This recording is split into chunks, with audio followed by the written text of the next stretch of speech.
Talk Shoes. Recorded live. What is up, everybody? Welcome to Travis and Vic's Drunken Horror Adventures. I'm Travis. I'm drinking, and Vic's joining me. What's up, buddy? What is up, fella? How we doing? We're doing. You know, we're about, let's see, 1, 2, 3, a little less than 3 weeks away from the anniversary of the Great Chicago Fire from 1871. It actually took place on October 8th. It was a Sunday until early Tuesday, October 10th, 1871. So what are we looking at, Vic? Like, that's a lot of time. It's been a long-ass time. I mean, that's after the Civil War, rather. World War. What a dumbass. That's been a long-ass time, bruh. 146 years it's been since the Great Chicago Fire. And if you are not a first-time listener, if you're a regular listener to this show, you might understand, you know, what the connection is. You know, it's a horror podcast. Why are we talking about the Great Chicago Fire? Well, quite simply, you know, in 1871, when this fire took place, it wiped out half of Chicago.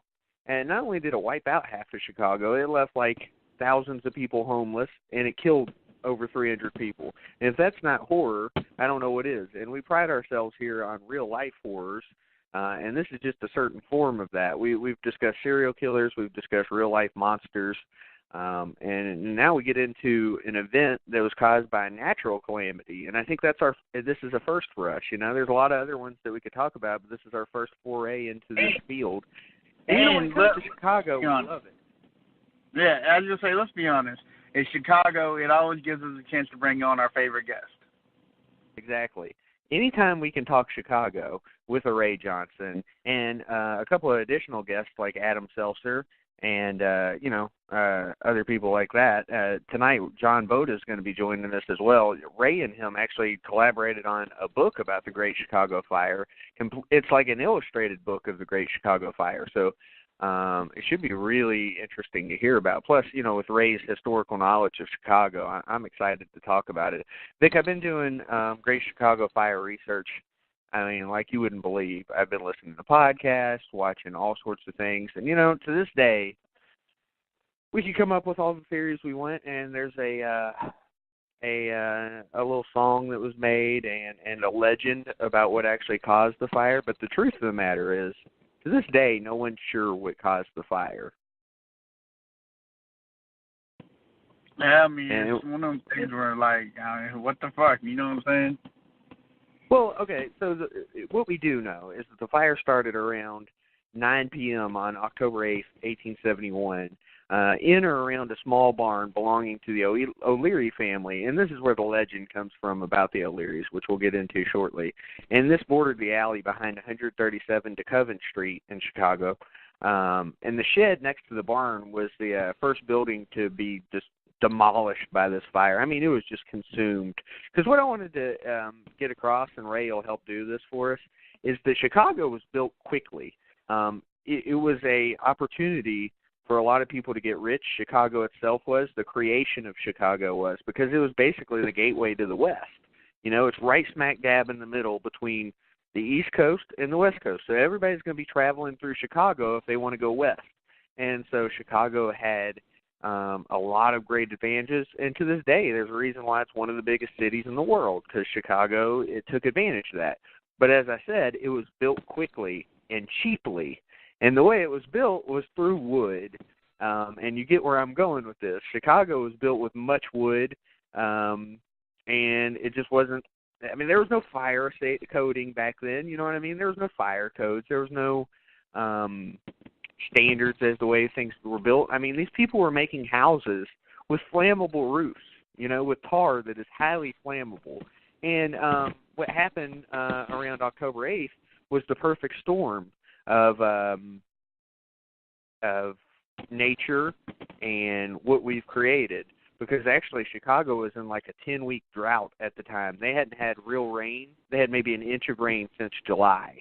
So we're talking weeks and weeks and weeks without rain in a wood pile. Basically, the city's a wood pile, a flammable wood pile, and all it's going to take is one spark to ignite. And that's basically what we think happened here. Like I said, that shed was consumed. and city officials never actually determined the exact cause of the fire. There's been, like I said, speculation and legend over the years. The most popular tale is that poor Mrs. O'Leary, her cow, caused it. Allegedly, he knocked over a lantern in the middle of the night while she was milking him. Now, you can already see the folly here. Because why would Mrs. O'Leary, Catherine O'Leary, I believe, be milking a cow in the middle of the night? She wouldn't be, and that's where the problem lies. But, well, here we go. We got somebody on the line. Let's see, is it Ray? I think it might be Ray. I will find out here in just a second. I don't get numbers, so I always have to guess. Ray, is that you, buddy? Hello. Maybe. Hey, is this John or Ray? Yes. This is John Boda. Hey, John, what's going on? I was just kind of introing what kind of led to the Chicago fire, but I kind of want to let the experts take over. I mean, you've got a book coming out about the Great Chicago Fire. Can you kind of set up what kind of led to this whole thing? I kind of set up how they were in a drought and how Chicago is constructed, but you can definitely craft a story better than I can, I would assume. Sure. You want the story of how the fire started or how we started the book? Well, I'll tell you what. Let's start with how you started the book, because that's really the relevant thing here, and then we'll get into, the story of the fire itself. Great. And here comes Ray, too. Ray's joining the call right now, so I'll let Ray piggyback as needed. So, okay, I'll get started. I've been interested in the Great Chicago Fire for many years, and I've been studying it and researching it, and I have a connection with Chicago history with my grandmother being on the Eastland and survived the Eastland disaster in 1915. But with the Chicago Fire, I do presentations a lot around Chicago about Chicago history as well as music, and I've been doing this for years. And I've befriended the store manager at Barnes & Noble in Bolingbrook. And we talk history, and he always sees me at the Chicago section and everything. We were talking. And he asked, what are you doing? I do presentations on the Eastland and Chicago Fire and the World's Fairs. And I got to talking a lot about Chicago Fire. And he says, why don't you contact Arcadia Books? And I said, oh, come on. He goes, no, you got a lot of knowledge on it. You should contact them. They look for local guys to do things like this. And so I took up his advice, and I contacted them, and I got no reply at first, and I gave up. And so I saw him again a couple weeks later. He goes, did you contact them? I said, yeah, but no reply. He goes, try him again. And so lo and behold, I did, and I got an email out of the blue, and they said, we're interested. Tell us more. And I was kind of floored, and I told them what I was doing and what I want to do, and it went from there. And then they suggested I possibly get a co-author, and I immediately thought of Ray, and Ray's going to jump in. He can talk about that, and we both dove right into it. And I have this person credited in the intro of the book. He's no longer there at Barnes & Noble, but he's the one that sparked the idea, and it took it from there. How you doing, Ray? Hey, I couldn't tell if you could see. I didn't want to interrupt John, and I couldn't tell if you saw that I called in. So. Oh, yeah. You called in right after him, so he was kind of introing how he got into the book, and then, of course, he kind of led into you getting involved with him as well. I was listening, yes. Yes, it happened just like that. He's telling the truth. The human lie detector test never fails. That's right. That's yeah. right. How you doing, John? Hey, good to hear from you, Ray. Hey, how you doing? Still haven't heard back from Dottie, by the way. That was our I know. Arcadia. Yeah. We got to talk. We got to talk. Yeah. So, Ray, but if you I was going to say, Ray, if you wanted to continue the conversation to, just the development of the book before we get into what actually caused the Great Chicago Fire, what they think caused it, that type of thing, and the actual, the history of the Great Chicago Fire, feel free. Sure. So like John was saying, I when John first contacted me, I think we sort of met on Facebook. I think he was part of my Chicago History of the Stranger Side group. And he got a hold of me and said, yeah, I'm doing this thing for Arcadia on the Chicago Fire. And the first thing I thought was, come on, Arcadia's got books on everything. You can't tell me they don't already have one on Chicago Fire. And he's like, they don't. I'm like, really? And he's like, yeah. And they said I should look to get a co-author, and he asked me if I wanted to get involved. I said, sure, it'd be fun, because I love the Chicago Fire, and I've got, my family history, as far as in Chicago goes back to 1860, and as far as I could trace it back, and I had family that was in Chicago on the Irish side. They were about 3 blocks southwest of the fire, so their house was actually untouched because the fire went northeast. So they were at the beginning, at ground zero, basically 3 blocks from ground zero, but they were safe. And there's a whole bunch of family stories about the fire. And so again, it's one of those topics of Chicago history that I'm really kind of interested in. So it was a good fit. And I think one of the biggest challenges of the book was there was just so many different books on the Chicago Fire. I mean, if you Google Chicago Fire, I mean, I don't know how many books have been written about the Chicago Fire, but there are quite a few, and some of them were really good and extensive. And so with Arcadia, if you're familiar with Arcadia and their Images of America series, those are the kind of sepia tone books that you see, in most of the bookstores that are usually pretty specific as far as, a lot of micro history, for a particular town or a particular neighborhood.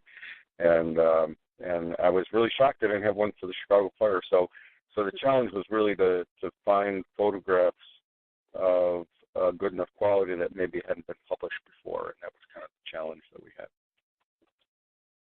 Yeah, that's what's interesting. You guys are doing it from a photographic standpoint as opposed to just telling the written story of it, which is hard to do in itself. But, I mean, how hard was the process of getting enough photos together to put together a book? I mean, I would think that would be really hard. Yeah, well, I'll jump in here. It was, and we both dove in. I took the challenge right off the bat, and I talked to Brian at Barnes & Noble about this, my initial contact, and he said, well, try here, try there, try there. Of course, Ray's got a lot of experience in that, too, with the Library of Congress and other things, so I dove in the Internet, and lo and behold, thank God for the New York Public Library website. They have a horde of pictures from all over the country, and they're free, they're public domain, and we gave reference to where we found all the pictures, and when you download them, you can download low def, mid-def, and high definition, and I grabbed as many as I could, and some of them we've never seen in other books before, and that was the bulk, I think, from there, the pictures. Right. And the thing is, I know you said that, it's difficult to tell the story from beginning to end, especially when, an Arcadia book that's known mostly for photographs.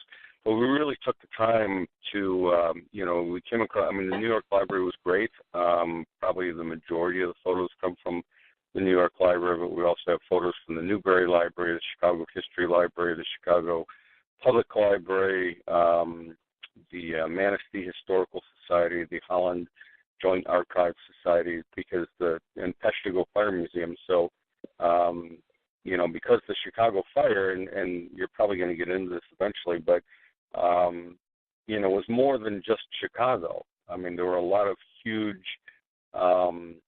disastrous, catastrophic fires that happened the same night. And I don't want to jump ahead at all, but what we did with the photos is that, typically when you're reading a book about Chicago Fire, you'll see a book of a picture of ruins, or say this is the corner of LaSalle and Clark in Chicago. What we did is we took it a little bit deeper and did a little bit of history of the instead of saying this is the ruins of such and such building, we did a little bit more about what about that building? What was the business like? Any sort of neat stories that were associated with each one of the photos. So it's not just a constant, hey, here's some ruins of this building, here's some ruins of that building. It's more or less, this is why this building was important. This is who owned it. These are some stories behind it. So the captions are a lot more involved than what you would see in what you would imagine in an Arcadia book. Not to go off on a sidetrack, but I do have to ask you guys real quick. You mentioned some of the photos that hadn't been published.